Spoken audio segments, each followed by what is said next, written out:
Welcome to the Grow My Cleaning Company podcast with your host, Mike Campion. If you are passionate about the cleaning industry, you are in the right place. Love what you hear? Spread the word and tell the cleaning world this is the place to be. Want more? Check out www.growmycleaningcompany.com for free online video trainings, free ebook downloads, free blog posts, and of course, all the podcast episodes. Everything you need to grow your cleaning company is at www.growmycleaningcompany.com. And now, on with the show. Welcome to the Grow My Cleaning Company podcast, where I coach owners of cleaning companies every Monday, Wednesday, and Friday on anything and everything related to the cleaning business. If you're committed to growing your cleaning business, check out growmycleaningcompany.com and get all the good stuff you need to create the $1 million cleaning company you've always dreamed of. If you'd like to be a guest on the show or have any feedback or questions for us, you can email our producer Natalie at growmycleaningcompany.com or give us a ring, 480-648-5149. Share your feedback. Let us know. I'm excited to hear from you. Today, we are chatting with Chris Pernell from Cleaning Guys Company. Cleaning Guys serves the Norfolk, Virginia area with commercial cleaning services. If you want to reach out to Chris and his team, you can get a hold of them at www.cleaningguyscompany.com, and guys is spelled G-U-Y-Z. Chris, say hello to Clean Nation. Hey, Cleaning Nation, how y'all doing? I am already loving. We're like 1 minute into the podcast, and I'm already digging your vibe, my friend. Yes, sir, Mike. I'm a big fan of yours, brother. Well, we've only been talking a little bit. I'm starting to be a big fan of yours. Let's hear about Cleaning Guys, man. How'd you get started, and what brought you into the business? Well, what got me into the business, I was helping running someone else's business for about 3 to 5 years. 3 of those years kind of full-time running it. 2 of the years I was kind of being thrown into it. And then I felt like I hit a ceiling, not on money, but just being the welcome of the business. It just didn't seem that I was where I should be in the business. It seems that the owner kind of had his hand out just a little bit, just enough. So I kind of felt like it was time for me to start my own. And that's what I did. I went out and started my own, and 4 years later, I'm up and running and trying to get more business. Well, congrats, man. That's a cool story. And Cleaning Nation, what I would get from that is, man, make sure if you've got a key employer, an employee that is taking really good care of you, that you take really good care of them, so they don't wander off and start their own gig. Good for Chris, but probably not good for your former employer. Right. All right, That's cool. right. That's right on the nose. Well, hey, it's been 4 years. Tell us a little bit about your journey. Where did you start? Where are you at now? Give us a little bit of a background, if you would. Okay, yes. I started off with actually just with one account and didn't have a real plan. And God had put his hands on me, and it was they sent me 3 more accounts, so I needed another person to help me out. And we did that for a while and grew to 7 people. I got 7 people on staff now, and around 10 accounts, and we're rocking and rolling here in Norfolk, Virginia. That's an exciting, encouraging, I don't want to say story, but kind of experience, man. I appreciate you sharing that. Yes, I appreciate you asking about it. Cool, and you guys are all commercial, right? All commercial, yes, sir. Cool. And are you to the point where you're able to be out of the cleaning piece of it altogether, or are you still participating in some of that? I am participating in some of that, and by choice as well. I hear you talk about it all the time. You can't clean how you said you got to clean in your business, clean on your business, but not in your business. Yes, something like that. What's your clean statement? Well, actually, to be totally transparent, I stole that from the great Michael Gerber. He said you got to work on your business and not in your business. There it is. So, piece of it is by choice right now, but I'm working on getting out of that just a little bit more. But at this time, I think I just need to be there at this time. But as I'm starting to grow, I'm starting to try to get people in place for that. So I'm listening, Mike. All right. Well, and I am going to encourage you, since I've got you live, I'm going to encourage you, my friend. It is just never to the benefit of the company to have the owner doing the cleaning. So if you love it and it's just something you're passionate about, you're the owner. You can do whatever you want. So if that's what you love, then, God forbid me tell you to not do what you love. But just don't do what you love thinking that you're benefiting the company. You're definitely hurting the company if you're the owner and you're cleaning. So just be clear. If you're doing that because you want to do it and that's what you like doing, Godspeed. But if you just don't ever do it thinking this is how I can best serve my company, because that's just never going to be the truth. Gotcha. All right, cool. That said, and I appreciate you being so coachable, man. The only reason I'm sharing is because I'm really I appreciate you sharing your story, and it's an inspiring story, and I just want to help wherever I can. So that said, what's going on in your life today or your company today that I can best help you with and best serve you? Okay, well, I'm spending about $5,000 in advertising, and it just doesn't seem like it's getting a gravitational pull that I need from customers. So I was wondering what can you tell me better or look at or, rephrase it so we can get this train moving in the way it should. I'm so glad that you asked that, because I get, from what you've told me, if you've got 10 accounts and you've got 7 employees, that's probably $5,000 a month. It's probably a substantial portion of your total budget, correct? Yes, sir. Okay. Yes, sir. It does. So I'm going to encourage you. The first thing that most people make a mistake on is they don't have an advertising budget and they don't reinvest in themselves and their company. That's cuckoo talk. The second problem they run into is where you're probably at, and I'm so glad we get to speak so I can hopefully save you some headache, and also Cleaning Nation, of course, is I spent a bunch of money on advertising. I went all in. I bet on myself. I invested, and I didn't get the return that I wanted. And then they swing the other way back to now I'm scared to invest in my company again, which can be devastating. So I'm so glad that we get an opportunity to talk, and I can help you kind of stay in a healthy middle and not have that because there's 2 ways you can get screwed on advertising. One is I'm not going to do it. I don't need a systematizable, repeatable system to attract clients. That'll kill you. And the second one is I'm going to spend a bunch of money and not hold it accountable for results. That'll kill you. So and I always prefer working with people that invest in themselves and already spending money advertising and helping them make that work, as opposed to trying to arm wrestle them into investing in their own dang company. So you've got a good foundation to build on. So what so I can give you a good coaching, what is the bulk of that? Has that been over a bunch of different things that you're spending $5,000 a month on, or has it basically been one thing, or what kind of results have you been getting? Yeah. It's just kind of all over the place sporadically. I guess optimizing email campaigns, trying to get ranked on Google, and doing Yelp, and doing, it's just kind of all over the place. Okay, so that's where the money is. That's the first bit of coaching I'm going to give you is what the goal that we're having, or the goal that we always have is owners of cleaning companies, is to have multiple streams of income that we can trust and rely on. So we're not just dependent on a single advertising source. So from that piece of it, I'm excited about where you're going.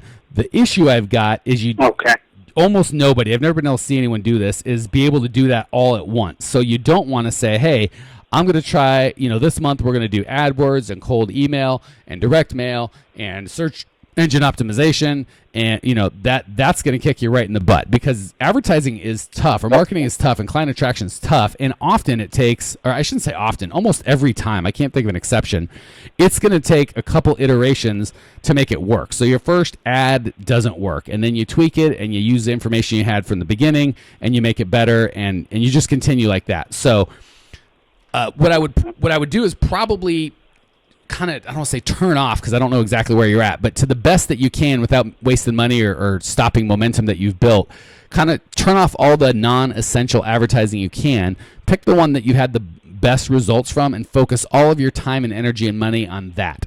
So what of all the stuff that you're working with, what's probably giving you the best results? And we'll talk about that a little. Email campaigns has got a lot of feedback, and also actually the last couple of months, the website has been generating some leads as well. So those two have really, starting a fire, if you will. Okay, good. So you've got a couple that are working. So I would focus all of my time. Is this cold email or warm email? Warm email, just for Cleaning Nation. Cold email means you don't know them. You just have their email address. And warm email is they have signed up for a lead magnet or come to an event, or there have been customers. You've done a bit. Somehow you know them and you're emailing them. Which of these are you doing, or is it both? Warm email. Warm email. Okay, so you've got a list of people already? Yes, sir. Perfect, which is exactly what I talk about. So yeah, first of all, warm email is going to be that's always going to be a winner because it's people that know you and like you. So he's doing exactly, depending on how much you've listened to or how many webinars or events you've been to with me, you know about the iceberg story. So you're moving into, instead of being the one bidder out with 100 bidders, you're moving from being the one of 100 bidders with just one client, which is the top of the iceberg, to the bottom of the iceberg, where it's just you and you're communicating with dozens or hundreds of prospective customers through email every month, correct? Yes, sir. Okay. Yes, sir. So that's correct. Always going to work. And the good thing about that is it should be effectively free, right? Of your budget, almost no money should be spent because you're just emailing people that have are on your list and have asked to be emailed, correct? Well, actually, it is a subscriber that I'm using, and they put out different offers and stuff that I create. Okay, so you shouldn't, for your own email list, you really shouldn't need, you might need an autoresponder, which is just the software like Infusionsoft or Aweber or MailChimp. There's a bunch of them, and they're, a lot of them are just fine, so it doesn't make a big difference. So those go anywhere from free to $300 a month. So you might have a little bit of budget for software, but you shouldn't be paying a company to do emails to your list. So that's the first thing I would do is, let me think here. So the first thing I would do is bring that in-house, because you're the best one that's going to be talking. Because this email should really be a two-man conversation in terms of, or a two-way conversation at the very least, of customers asking you, you getting feedback and knowing what's important to them, what's not important to them. So I wouldn't kind of outsource that out. So I would bring that in. I would pay just Aweber or MailChimp free or $20 a month or whatever they charge to do it, but I would write the emails and take that in-house. So you shouldn't be spending money on that. The second thing you said is you're starting to get some stuff from your website, correct? Yes, sir. Okay, and is that from paid traffic or organic traffic? Or do you know? And I really don't know, because I do a lot of paid traffic. Okay. But organically, it seems that it's been happening. Okay, which is great.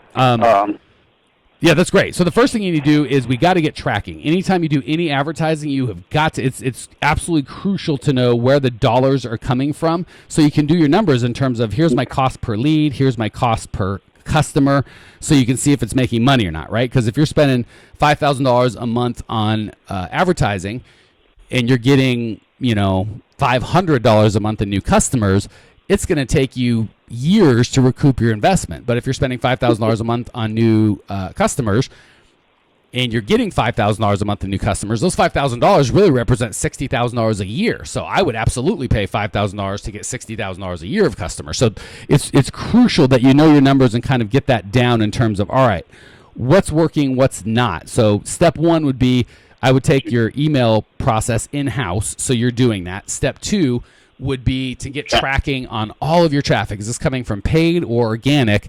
And even all of your customers. So you kind of know, you want to know, anytime I'm coaching anyone, I want it, like personally or in a small group, I need to know how many leads did you get this month, how many bids did you get this month, and how many sales did you get this month, and where did those come from, so we can move forward. So that's really, I think right now you're at a data problem. You need to know what's working, what's not working, what it's costing. So that's probably right off the bat, what I'd start you with is take take the cold email in-house and really start getting some analytics on your web traffic, not just where the traffic's coming from, but who's buying, right? Because you might say, oh, I'm getting a ton of traffic from organic or search engines, but none of those people buy. I'm only getting a third of the customers or a third of the traffic from paid traffic, but 70% of them buy, right? So again, you want to look at it not just where the traffic's coming from, but where your buyers are coming from. Does that make sense? Yes, sir. Totally. Okay.